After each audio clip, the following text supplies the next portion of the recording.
हरे कृष्णा प्रभु जी।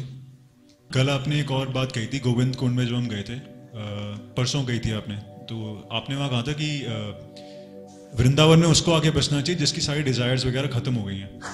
But उसके लिए कोई आई थिंक एज होगा जिसके अकॉर्डिंगली आप डिसाइड कर सकते हो। बट अकॉर्डिंग टू प्रभुपाद, अगर आप उनको अगर उनकी बात सुने अगर, तो वो बताते हैं कि जब आप यंग हो तो प्रचार करो ज़्यादा से ज़्यादा, जितना हो सके अपने आप को लाइक उसमें प्रचार कार्य में लगाओ और दूसरों तक कृष्ण प्रेम पहुंचाओ और उन तक कनेक्ट करो। Once you are done with that, उसके बाद अगर आप चाहो तो आप वृंदावन जाके बस सकते हो। पर वो एक और बात भी बताते हैं कि वृंदावन उसको बसना चाहिए जो कि बिल्कुल ही मतलब एक सिद्ध पुरुष है, क्योंकि वहां जाके कई अपराध हो सकते हैं। कुछ ऐसे अपराध भी हो सकते हैं जो, क्योंकि जैसे अगर आप माला भी कर रहे हो, एक माला का फल आपको 1000 गुना मिलता है, तो एक अपराध का फल भी आपको 1000 गुना मिलता है। तो ये कॉन्ट्रडिक्टरी स्टेटमेंट लगी मुझे थोड़ी, तो थोड़ा इसमें अगर आप बता सकें तो। हमारे लिए बहुत सिंपल है, भक्ति में कुछ भी कार्य करना चाहते हैं गुरु से आगे लीजिए।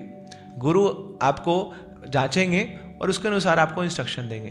अ guru instructs disciple according to the psychophysical nature of the disciple. ऐसा नहीं है कि ब्रज में केवल वही रह सकता है जो बिल्कुल ही प्योर डिवोटी है। अब प्योर डिवोटी है तो उसको ब्रज में क्यों आना है? फिर कई बार हम अपनी भक्ति बढ़ाने के लिए ब्रज में आते हैं। अब जिसकी पहली भक्ति है 100% है तो वो ब्रज में क्यों आएगा फिर? मगर हमें अपने आचार्यों का मूड भी देखना है कि हमारे आचार्य हमसे क्या चाहते हैं। शिला प्रभुपाद ब्रज में थे 1959 टू 1965, मगर ब्रज छोड़ के चले गए अमेरिका, ऐसे अभद्र स्थान पे। सोचिए, जहां पे कृष्ण का नाम भी कोई नहीं जानता, कोई मंदिर नहीं है, कोई भक्त नहीं है, ऐसी जगह गए प्रभुपाद। किस लिए? अपने गुरु की आज्ञा का पालन करने के लिए। मगर प्रभुपाद जी जब इस ब्रज को छोड़ के अमेरिका गए तो उन्होंने अमेरिका को ब्रज बनाया, तो ब्रज को साथ लेके गए वो। तो Braj is not just a place, Braj is consciousness. Braj is consciousness, वो चेतना है। तो दैट मीन्स कोई दिल्ली में रह के भी ब्रज में रह सकता है, कोई साउथ अफ्रीका में रह के भी ब्रज में रह सकता है, कोई चाइना में रह के भी ब्रज में रह सकता है। उसको यहां पे ब्रज में आने की आवश्यकता नहीं है। अगर वहां पे रह के वो गुरु के शरणागत होकर कृष्ण भक्ति को स्वीकार कर रहा है, प्रचार प्रसार में लगा है, तो वो स्थान भी ब्रज से नॉन डिफरेंट है। प्रभुपाद जी बोलते हैं हमारे जो मंदिर हैं they are non different than Vaikuntha, वो वैकुंठ से अभिन्न है। आप तो वहीं ब्रज में ही रह रहे हैं, जो मंदिर में जाते हैं दैट मीन्स कि आप ब्रज में जाते हैं। तो ये हमारे आचार्यों की इच्छा है। दो प्रकार के वैष्णव होते हैं, एक होते हैं जो अपने भजन में लगे रहते हैं, भजनानंदी उनको बोला जाता है, और दूसरे होते हैं गोष्ठानंदी, जो गोष्ठी करते हैं, जो चर्चा करते हैं। तो भजनानंदी वैष्णव होना बहुत ही सौभाग्य है, बहुत सौभाग्य से वैसे मिलता है। ब्रह्मांड भ्रमित कोनो भाग्यवान जीव ना, जो भजन कर पा रहा है। बहु जन्म करे यदि श्रवण कीर्तन तबु तो न पाए कृष्ण प्रेम हृदय प्रेम धन। कि जो भजन कर पा रहा है ये कोई साधारण इंसान नहीं है, सुदुर्लभ है वो। मगर वो व्यक्ति क्या कर रहा है? एक व्यक्ति का ही उद्धार कर पा रहा है, और वो कौन है? खुद वो कुछ गलत नहीं करेगा, पाप नहीं करेगा, किसी कुछ गलत नहीं बोलेगा, किसी का दिल नहीं दुखाएगा, भगवान के भजन में लगेगा तो उसका उद्धार हो जाएगा, वो भगवत धाम पहुंच जाएगा।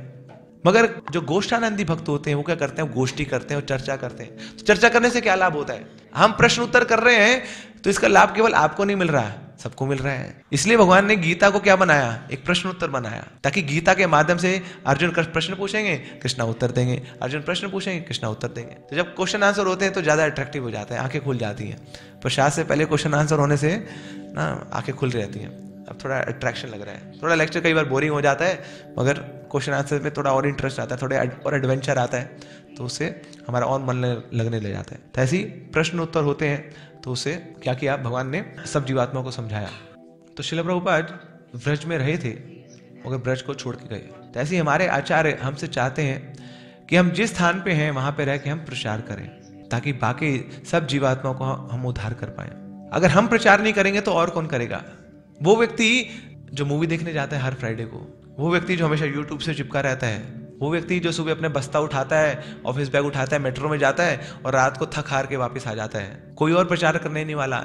ये बीड़ा किसको उठाना है? हम भक्तों को उठाना है। This is our responsibility. इसलिए भगवान ने बोला है कि जो प्रचार करता है मेरा सबसे प्रिय भक्त है, क्योंकि प्रचार करना आसान नहीं है, उसमें बहुत तपस्या करनी पड़ती है, अपनी बहुत सारी इच्छाओं को त्यागना पड़ता है। तो जब हम ये तपस्या करते हैं प्रचार के लिए तो भगवान के बड़े निजी हो जाते हैं, क्योंकि जो प्रचारक है वो भगवान का कार्य एज इट इज कर रहा है। भगवान चाहते हैं सब जीवात्मा मेरे पास आ जाएं, प्रचारक भी यही चाहता है कि सब जीवात्मा मेरे पास आ जाएं। तो वो सब जीवात्माओं को भगवान से कनेक्ट करता है भगवान की इच्छा हेतु, भगवान की प्रसन्नता हेतु। और ये जो प्रचार का कार्य है ये केवल और केवल पॉसिबल है ब्रज से बाहर। गोलोक में आप दो कार्य नहीं कर सकते, दो सेवाएं नहीं कर सकते, वहां पॉसिबल ही नहीं है। पहला कि आप वहां राक्षस नहीं बन सकते, कि राक्षस को मारने के कोई वहां पे पॉसिबिलिटी नहीं, क्योंकि राक्षस ही नहीं है। राक्षस कहाँ होते हैं? यहाँ बहुत ही संसार में होते हैं। तो ब्रज में कोई राक्षस, भगवान ये कार्य कर ही नहीं पाते राक्षसों को मारने का।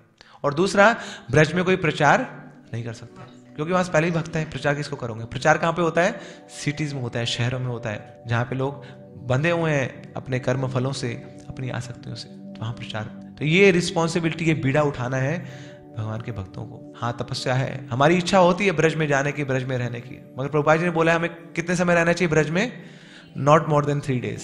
3 दिन रहिए, एनर्जी अपनी पूरी आप सरचार्ज कर लीजिए, बैटरी चार्ज कर लीजिए, और फिर चार्ज होके वापस जाइए अपनी कर्मस्थली में, वहां पे जाके प्रचार करिए, लोगों को जोड़िए, फिर वापस आइए उन सबको लेके धाम में। तो इसलिए धाम यात्रा में हमारी संख्या बढ़ती रहनी चाहिए, है ना। ऐसे नहीं कि जो जितने लोग आते हैं हर बार वही आते हैं जी, चारों उठा के मुंह उठा के आ जाते हैं, जब घूमने आए, जी हम देखने आए, मजे लेने आए। नहीं, केवल मजे लेने के लिए नहीं यात्रा। यात्रा किस लिए? वो जो जीवात्मा जो भूल चुके हैं कृष्ण को, जिनको पता नहीं कि ब्रज क्या है, वृंदावन क्या है, आनंद क्या है हरि नाम में, उनको लेके आए और उनको इस हरि नाम की अनुभूति कराएं, उनको ब्रज के रस का आस्वादन कराएं, तो उनके हृदय में भी कृष्ण भावना जागृत होगी, वो कनेक्ट करेंगे कृष्ण से। Please connect them to Krishna consciousness. तो ये भाव होना चाहिए हमारा। तो ऐसा नहीं कि हमें ब्रज नहीं आना है ना, ब्रज आते रहना है ना, यही तो हमारा फाइनल गोल है, ब्रज में आना है। मगर साथ साथ महाप्रभु का जो भाव है, मम जन्मनि जन्मनीश्वरे भवतात भक्ति रहितु, भगवान आप मुझे जैसा रखना चाहे रख लीजिए, मगर आपका स्मरण हमेशा बना रहे। दैट मीन्स कि हम ब्रज में रहेंगे हमेशा। तो चाहे मैं दिल्ली में रहूं, चाहे कहीं और रहूं, मगर आपको मैं हमेशा याद करता रहूं, आपकी सेवा में लगा रहूं, तो मेरे लिए वो स्थान ब्रज से अभिन्न है। श्रील प्रभुपाद की जय। गोरा गोरा गोरा गोरा हरि, गोरा गोरा